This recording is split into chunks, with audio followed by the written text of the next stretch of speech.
এই মুহূর্তগুলোই তো আমার সবথেকে বেশি আপন। শান্তি কেনার জিনিস না।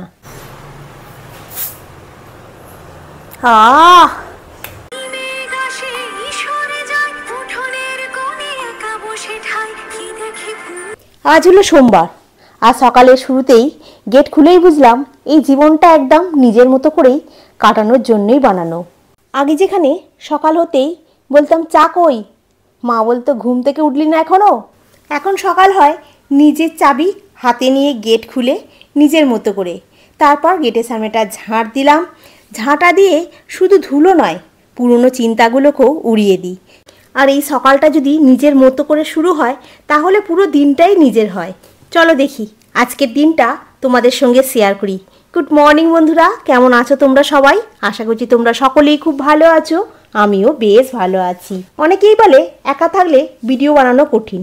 আমি বলি নিজের মতো করে কাটানো দিনগুলো আসল সবচেয়ে সুন্দর হয়, দেখানোর মতো। ভিউ কম হোক বা বেশি হোক, আমি তো রোজ জীবনের ভিডিও রাখি। এখন ক্যামেরাটা আপন হয়ে গেছে, কারণ এখন আমার জীবনটা নিজের মতো করে পরিচালনা করি। সকালবেলা ঝাঁটটার দিয়ে বাসি জামা কাপড় ছেড়ে রান্নাঘরে এলাম। ও বাবা, দেখি একটা ব্যাঙ ঢুকে বসে আছে, ছোট্ট মতো কুনো ব্যাঙ। তাকে আমি কি করলাম, ধরতে গেলাম, একটা দিয়ে চাপা দিতে গেলাম। সে কি করলো, গ্যাসের তলায় ঢুকে গেল। এবার তাকে তো ধরতে পারলাম না। দেখি বেড়ার দিকে যদি ধরতে পারি তো ভালো। দেখো একতলায় আবার ব্যাঙ ওঠে। এখানে এই ফ্ল্যাটটার মধ্যে সবই উঠছে দেখছি। একবার তো বিছে উঠে পড়েছিল গো। বেসিনের মধ্যে মুখ ধুতে গিয়ে দেখি এত বড় একটা তেঁতুলের বিছে। ওরে বাবা রে, এসে কি কাণ্ড! কাল রাতেবেলা চিয়া সিডটাকে ভিজিয়ে রেখেছিলাম। এখন চা নয়, প্রথমে আজকে সকালবেলা উঠে গরম জল দিয়ে চিয়া সিডটাকেই করে নিলাম। নিজের হাতে গরম জলটা নিয়ে ব্যালকনির সামনে এসে একটু বসলাম। এই মুহূর্তগুলোই তো আমার সবথেকে বেশি আপন। শান্তি কেনার জিনিস না, এটা বানিয়ে নিতে হয় প্রতিদিন একটু একটু করে। আজ আমি ঠিক এইভাবেই সকালটাকে উপভোগ করলাম। আজকে সকালবেলা আমি একটু করব ঘুগনি, কারণ আজকে আমার রান্নায় সেরকম কিছু নেই। কালকে পোলাওটা আছে, মাংসও আছে। তো আজকে ভাবলাম সকালে তাহলে কী করব, কারণ তনুত্বটা হয়ে যাবে, একার জন্য ভাত করতে ভালো লাগবে না। কালকে ওই জন্য রাত্রেবেলা একটু মটর কড়াই ভিজিয়ে রেখেছিলাম। ওই জন্য কড়াইটা এখন সেদ্ধ দিয়ে দিলাম। সেদ্ধ দেওয়ার পর এটাকে ঘুগনি করব। এটা এখন কড়াইটা একটু সেদ্ধ হতে সময় লাগবে, ততক্ষণ ওদিকে বিছানাটাকে একটু গুছিয়ে আসি। সকালে একবার শুরুতেই বিছানাটাকে একটু পরিষ্কার করলাম, কিন্তু বেড কভারটা দিকে চেঞ্জ করবো বলে আবার একবার চলে এলাম। পুরোনোটা তুলে নতুনটা দিলাম। একটা নতুন বেড কভার দিলে ঘরটা পুরো নতুন লাগে। একা থাকলে নিজের জায়গাটা যদি সাজিয়ে রাখলে মনটাও ভালো থাকে। ডিভোর্সের পরে বুঝেছি ছোট্ট ছোট্ট জিনিসেও সুখ লুকিয়ে থাকে, শুধু খুঁজে নিতে হয়। বেড কভারটা যদিও আমার পুরাতন, নতুন নয়, তবে কাঁচা আর পরিষ্কার। বালিশের কভারগুলোকেও আজকে পরিবর্তন করে নিয়েছি, কিন্তু পাশ বালিশের কভারটা পরিবর্তন হয়নি, কারণ এই সাদা রঙের পাশ বালিশের কভার আমার নেই, জানো তো। ওই জন্য ওইটাই রেখে দিয়েছি, খুব একটা ময়লা হয়নি তো। বিছানাটাকে গুছিয়ে ঘরটাকে একদম নতুন লাগছিল। তারপর নিজের জন্য এক কাপ, না শুধু নিজের জন্য না, তনুর জন্যও বানালাম। এক কাপ চা হাতে থাকলে না কিন্তু তোমার গল্পের অভাব হয় না। চুপচাপ চুমুক দিতে দিতেই কত ভাবনা চলে আসে। একা থাকতে থাকতে শিখে গেছি এই ছোট্ট ছোট্ট শান্তিগুলোকে কিভাবে ধরে রাখতে হয়, এই ছোট্ট ছোট্ট মুহূর্তগুলোকে কিভাবে আনন্দ করতে হয়। সকালে বেড কভারটাকে চেঞ্জ করলাম, ভাবলাম রেখে দিই। তারপর ভাবলাম দূর, কোথায় রাখবো না রাখবো, তার থেকে বরঞ্চ একটু সার্ফ জল করে ভিজিয়ে দিই, চান করবার সময় একটু কেচে পরিষ্কার করে নেবো।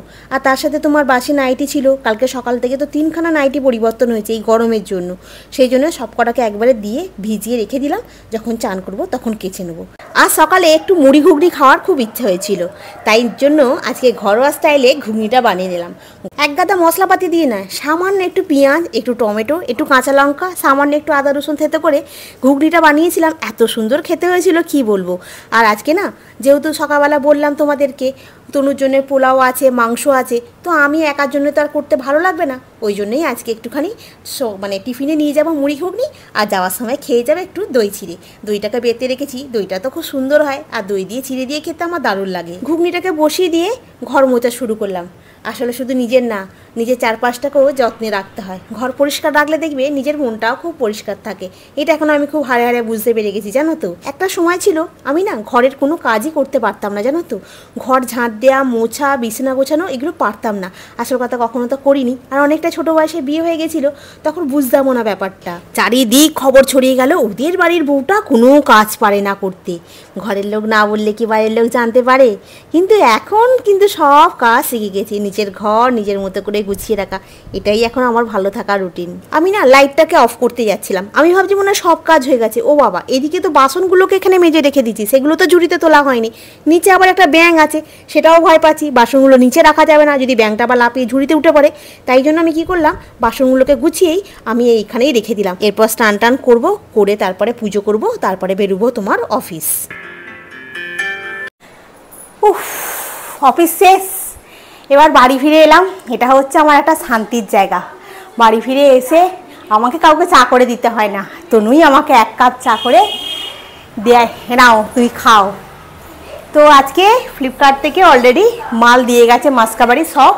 আসার সময় আম নিয়ে এসেছি, কলা নিয়ে এসেছি, আর কালকে আছে ওই জয়মঙ্গলবার, বলছি জয়মঙ্গলবার আমার করা হয় না, বজরংবলীর পুজো আছে, নিয়ে এসেছি ওই ফুলের মালা নিয়ে এসেছি।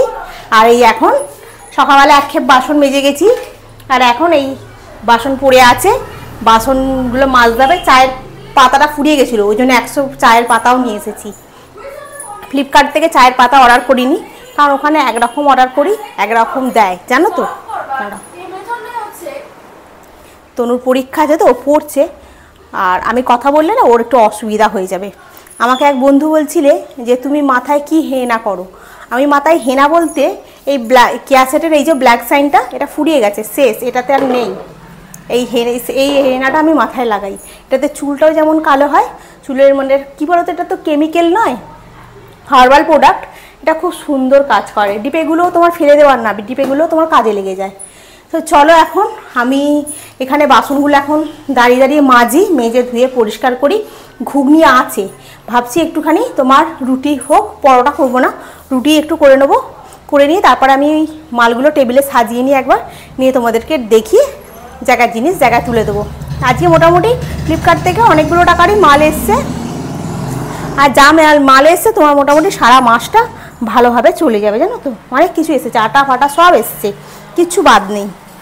তো চলো এখন রাখি, আগে বাসনগুলোকে মাজি, জানো তো খুব গরম বাবা। দেখো এই 10 মিনিট ঘর থেকে বেরিয়েছি, চা খেয়ে 10 মিনিট ঘর থেকে বেরিয়েছি, ব্যাস এই কথা বলতে বলতে পুরো ঘেমে মানে আমি চান হয়ে গেলাম।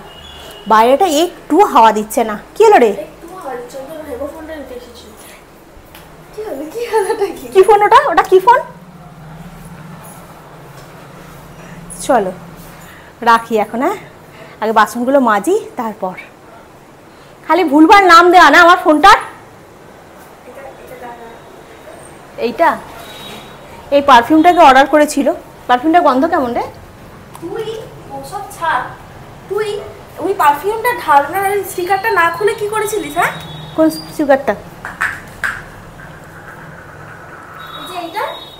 দাঁড়া দাঁড়া দাঁড়া, আমি দিচ্ছি। এটা কি করেছি?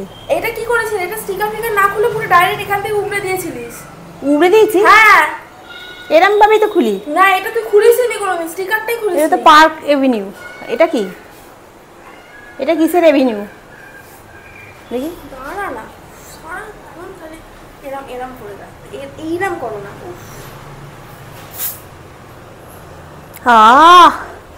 হেভি গন্ধ, পারফিউম পারফিউম।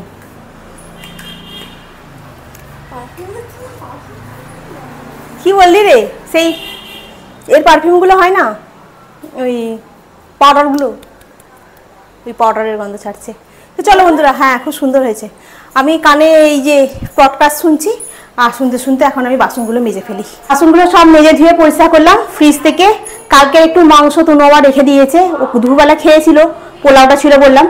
আর তারপরে তোমার অনেকটা ঘুগনিও আছে, তো বার করে রেখেছি ফ্রিজ থেকে। তো চলো মুদিখানার যে বাজারগুলো বললাম এনেছি, আটাটা ঢালবো। তো আমি ভাবলাম তাহলে এক কাজ করি, আগে আমার বন্ধুদের দেখাই, তারপরে গিয়ে আটাটা ঢালবো, আটা রুটি করবো। ভাবছিল একটু মানে ময়দা মেখে আর পরোটা করবো। তনু বললো না খাবো না। ঠিক আছে, দেখো একদম টেবিলে সুন্দরভাবে সাজিয়ে নিয়েছি। সবাই কি সুন্দর টেবিলে সুন্দর করে ডাইনিং টেবিলে সাজিয়ে দেখায়, দেখি তখন মনটা হয় যে আমি এরমভাবে যদি দেখাই খুব ভালো লাগতো। তো আজকে ওই জন্য আমি কী করেছি, না আজকে অনেক কিছু মাল তো কিনেছি, আজকে আমি এরমভাবে সুন্দর করে সাজিয়ে একটু দেখাই। এটা হলো তোমার 5 কেজি ময়দা, নুন, খেজুরের প্যাকেট একটা নিয়েছি, সুজি, সার্ফ এক্সেল, জোয়ান, হলুদ, পোস্ত, মটর কড়াই, ময়দা, বেসন, কাবলি ছোলা, পাস্তা, তেল, ওখানে আছে তোমার সস, এটা হচ্ছে তোমার টমেটো কেচাপ, এটা হচ্ছে সুগার ফ্রি তনুর বিস্কুট, এটা আমার বিস্কুট, এটা সুগার ফ্রি চিনি, আর এটা হচ্ছে তোমার ঘি। এই পাস্তাটা আটার পাস্তা। জোয়ান 1 প্যাকেট না 2 প্যাকেট অর্ডার হয়েছে।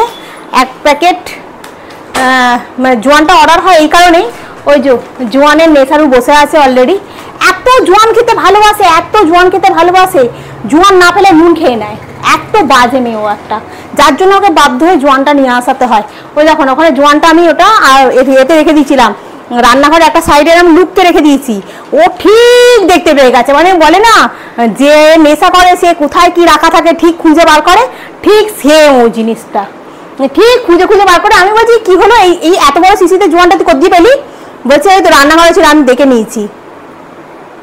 কি বলবে ওকে, ওই জোয়ানটা নিয়ে এসে, এই জোয়ানটা কতদিন যাবে, 1 সপ্তাহ যায় না, তার আগে ও ফিনিশ হয়ে যাবে। দে পাস্তাটা। হ্যাঁ রান্না করবো এখন, কবে এখন করবো আমি সেটা এখন বলতে পারছি না তোকে। এগুলো এখন গুছিয়ে তুলি, আটাটা নিয়ে যাই, নিয়ে গিয়ে আটাটাকে এখন ঢালি। 5 কেজি আটা তো, নিয়ে গিয়ে এখন একটু ঢালি, ঢেলে তারপরে রুটি করব। গরমটা এত পড়েছে না, খালি উফ আখ করতে করতে সারাক্ষণ চলে যাচ্ছে। চলো আটাটা ঢেলে আটাটা মেখে রুটিটা করে নিই। আটাটা এখন ঢেলে নিয়ে তারপরে তোমার আটাটা মাখবো, মেখে রুটি করব। আর আজকে না একটুখানি আটা ভাবছি দুটো বেশিই মেখে রাখবো, যদি কালকে টিফিনে করতে পারি তাহলে করে দেবো। আর আটাটা না এই ডামের মধ্যে ঢেলে নিলাম, নিয়ে এরপরে রুটিটা করব। আজকে রাতের বেলা ডিনারে কি হয়েছে দেখো, ঘুগনিটা তো সকালবেলা করেছিলাম, মাংসটা কালকে ছিল, মাংসটা কি করেছি ঘুগনির সাথে গরম করে দিয়েছি, তার জন্য না ঘুগনির টেস্টটাই একদম পাল্টে গেছে জানো। আর এখানে দুধটা গরম হয়ে গেছে, আম কেটে নিয়েছি দিয়ে আমার আজকে দারুণ খাওয়াটা হবে। আমার তো আম থাকলে আর কিছু চাই না, তবে ঘুগনিটা কিন্তু আজকে খুব সুন্দর হয়েছিল জানো তো। আর তনু এখানে পড়ছে, তনু বলছে আজকে এখন খিদে পেয়ে যাচ্ছিলো কেন বলো তো, আমি 9টা বেজে গেছে যে সেই জন্যই খিদে পেয়ে গেছে। ডিনার শেষ, আজকের ব্লগটা এখানেই শেষ করলাম। সবাই বলে একা থাকা কঠিন, আমি বলি একা থাকা মানে নিজের সঙ্গে সময় কাটানো। তোমরা পাশে থাকলে এই একলা জীবনটাও একটু সুন্দর হয়ে উঠবে। কাল আবার আসবো নতুন গল্প নিয়ে, আজকের মতো এখানেই আসি। তোমরা খুব ভালো থেকো, সুস্থ থেকো, খুব সাবধানে থেকো। শুভরাত্রি।